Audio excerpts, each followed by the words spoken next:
જન્મ મરણનો દાખલો કઢાવવા માટે આ જન્મારો પણ તમારો ટૂંકો પડશે તેવી મહુવામાં કહેવત પડી ગઈ છે। જન્મ મરણનું પ્રમાણપત્ર મેળવવા માટે મહુવા નગરપાલિકા ખાતે તમારે 20 ધક્કા ખાવા પડે છે અને જો આ કામ જલ્દી કરવું હોય તો તમારે એજન્ટોને મળવું પડે છે। તમારા મોબાઈલમાં જન્મ કે મરણ માટે મેસેજ આવી ગયો હોય છતાં પણ તમારું કામ સમયસર થતું જ નથી।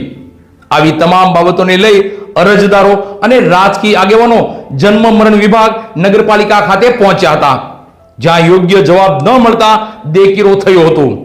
બાદ અરજદારો અને રાજકીય આગેવાનો મહુવા નગરપાલિકાના ચીફ ઓફિસરને રૂબરૂ મળી આ બાબતની રજૂઆત કરી હતી। મહુવા નગરપાલિકા ખાતે જન્મ મરણના દાખલા કઢાવવામાં પડતી મુશ્કેલીને લઈ પાલિકા ખાતે થયો દેકીરો। પૂરતો સ્ટાફ, યોગ્ય સાધનો છતાં યોગ્ય સમયે કામગીરી ન થતા જન્મ મરણના કર્મચારીને પાલિકાના ચીફ ઓફિસર સાહેબ શ્રીએ ઉગ્ર શબ્દોમાં ખખડાવ્યા અને મૌખિક સૂચનાઓ પણ આપી હતી। મહુવા શહેરમાં એવી કહેવત પડી ગઈ છે કે જન્મ મરણનો દાખલો કઢાવવા માટે આ જન્મારો પણ તમારો ટૂંકો પડશે।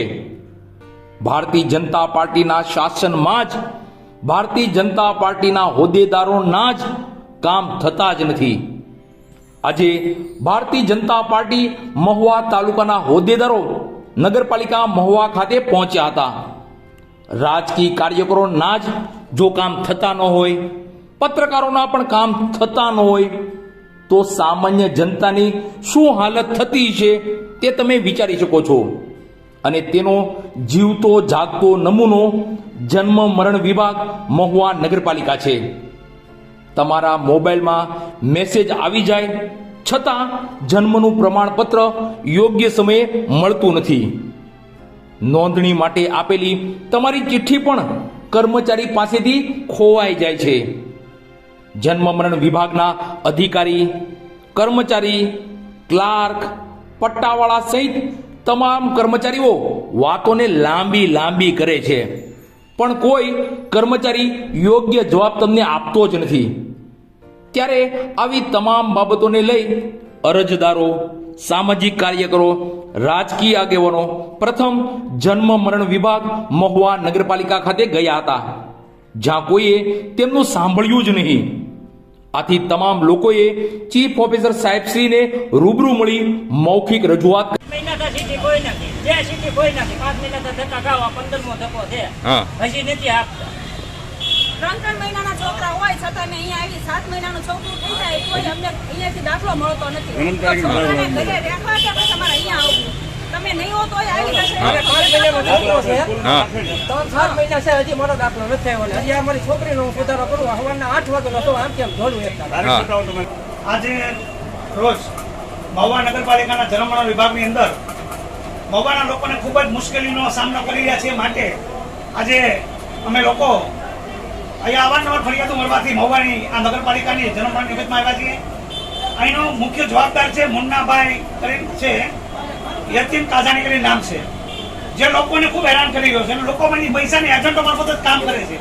પૈસા આપો તો તમારો દાખલો બેટીમાં નીકળી જાય અને બાકી લોકો તો બહારના ભાગમાં લોકો તડકામાં આને કરતા હેરાન થાય છે। તો આવી આ શાખાની કામગીરી થઈ રહી છે, જેમાં ચીફ ઓફિસર સાહેબ ખૂબ સહકાર આપે છે। ચીફ ઓફિસર સાહેબ સ્ટાફ આપ્યો, મશીન આપ્યા, નવી સિસ્ટમ આપી, છતાં પણ આ માણસ અહીંથી 2-3 ફેરી બદલી થઈ ગયો અને વળી પાછો ગમે છેડા કરી અને પાછો આ શાખામાં આવી જાય છે। અને અહીંયા એના પોતાના એજન્ટો છે। કાલે અમે 2 માણસને પકડ્યા હતા, કાલે તો એ ભાઈ રજા પર હતા, એટલે ફરી અમે આજે આવ્યા છીએ અને અમારી સાથે ઘણા બધા ફરિયાદી, કિશનભાઈ છે, ભાઈ આ ભાઈ હરિભાઈ, આ ભાઈ મહેતાભાઈ, આ બધા જ લોકો ફરિયાદી અમારી સાથે છે। અને ચીફ ઓફિસરને અવારનવાર રજૂઆત કરી છે કે તમે આ યકીન કાજાણી નામનો વ્યક્તિ છે એને અહીંથી હટાવો અને બીજા કોઈ નગરની અંદર આવી માથાકૂટ નથી। તો મહુવાની અંદર આવી મહુવાના લોકોને અને આજુબાજુના લોકોને આ જન્મના દાખલા માટે શું લેવા તકલીફ પડે છે એ અમને સમજાવો।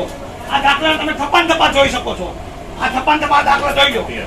આ માત્ર ઇન્વર્ટ કરીને લોકોને ગામડે પકડવાના છે, જે તમે લોકો નથી કરી રહ્યા। તમે થપ્પા જોઈ લો, સામે પડ્યા, અહીંયા જોઈ લો, આ જોઈ લો, આ બધી કામગીરી થઈ ગઈ છે। પણ આ યકીન કાજાણી નામનો વ્યક્તિ છે, એને આજે આ કચેરીને આ વિભાગને બાંધમાં લીધો છે ધક્કા ખાય છે. 6 મહિના થયા હજી દાખલો આવતો નથી. કાર્ડના ગોતવા આપ્યા છે. આ 10 થી 12મો ધક્કો છે અમારે દાખલાની હાટું તે એમ. આ એનો બધો સ્ટાફ છે અને જોયું આ લોકોની કેટલી ભીડ છે અને એક જ માણસ આ ઓફિસને બાંધમાં લીધી છે. યકીન કાજાની નામનો વ્યક્તિ છે અને એજન્ટો છે અને એજન્ટોની મારફત જેને પૈસા ન મળે એના દાખલા તમે 4 થી 5,000 દાખલા તમે જોઈ શકો છો. અને મારી મહુવાની જનતા કેટલી હેરાન થાય તમે જોવો. આ બેનો કલાને ધક્કા ખાય, ઓલા 12 રૂપિયા કલાને ધક્કા ખાય છે. એટલે આને કોઈ કહેવા વાળું નથી ભાઈ. આ નોકરિયાત છે, આ નોકર છે, નોકર તમારો નોકર છે. કોઈને હેરાન તમે થાવ તો અમને કયો. તમે આ તો મને કાલ આવ્યો ફોન કરી મને કે તમે બધા હેરાન કાલ આ ભાઈ કાલે હાજર નહોતા. આ માણસે આ નગરપાલિકાની જીવન મરણ જે દાખલા કાઢે છે આ માણસે આ ઓફિસને બાંધવા લીધી છે અને 1 નંબરનો ભ્રષ્ટાચારી, નગરપાલિકાને બદનામ, ભારતીય જનતા પાર્ટીને બદનામ, મહુવાના બહેનો દીકરીને હેરાન કરવા આવી માનસિકતા ધરાવનાર માણસ છે. અને આ માણસને ચીફ ઓફિસર સાહેબ, કલેક્ટર સાહેબ અને જે કોઈ લોકો સાંભળે અને કડકમાં કડક સજા કરો અને સસ્પેન્ડ કરો, ડિસમિસ કરવો જોઈએ આવા માણસને. આવી બહેનો દીકરી તડકામાં કડકના ટાંકી ઉભી રહી છે અને હેરાન કરવા સિવાય બીજું આ માણસ કોઈ કઈ કરતો નથી. એટલે આની બાજુ મારી લાગણી એવી છે, આપના ટીવી માધ્યમથી દેખાડો અને આને વહેલા મળી શકે અહીંથી ડિસમિસ કરો એવી મારી આમ જનતાની લાગણી છે અને મારો આ વાતનો માંગણી છે. હજી હું આમાં આગળ જઈશ અને હજી આની માટે જે કંઈ થતું છે એ બધું કરવા માટે હું તૈયાર છું. આજે સર જે જન્મ મરણમાં આજે થોડીક જે તકલીફ છે અથવા તો જે સમયસર દાખલા મળતા નથી એને લઈને આજે લોકોએ આ બધા રજૂઆત કરવા હતા અને થોડો ત્યાં હોબળો થતો જન્મ મરણમાં તેને લઈને શું છે સાહેબ તમારી વિગત?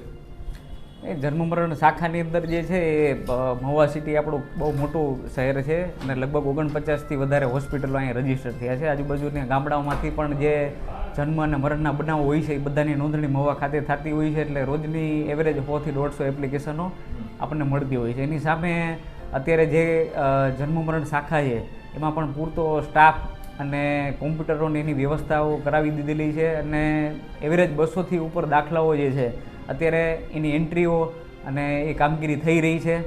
સાથે ઘણી વખત એવું પણ બને છે કે એન્ટ્રીઓ થઈ ગઈ હોય તો એના જો મોબાઈલ નંબર અને ઈમેલ આઈડી જો આપવામાં આવે તો એમને મેસેજ પણ મળતો હોય છે અને ઈમેલ આઈડીની અંદર જે જન્મનું કે મરણનો દાખલો હોય છે એની PDF એમાં મળતી હોય છે.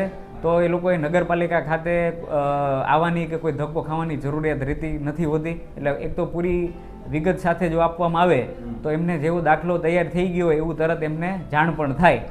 અને આ સિવાય જે એવો પણ ધ્યાન ઉપર આવે છે કે ઘણા દાખલાઓ બની ગયેલા હોય છે અહીંયા પરંતુ એને જાણ નથી હોતી અરજદારને, બરાબર. એના કારણે પણ દાખલાઓ અહીંયા બંને હોય છતાં અહીંયા પડ્યા હોય છે. તો પણ એ પણ સૂચના આપી છે કે ભાઈ તમે સામેથી પટ્ટાવાળાઓ જાણ કરશે કે ભાઈ તમારો દાખલો તૈયાર થઈ ગયો છે તો લઈ જાય.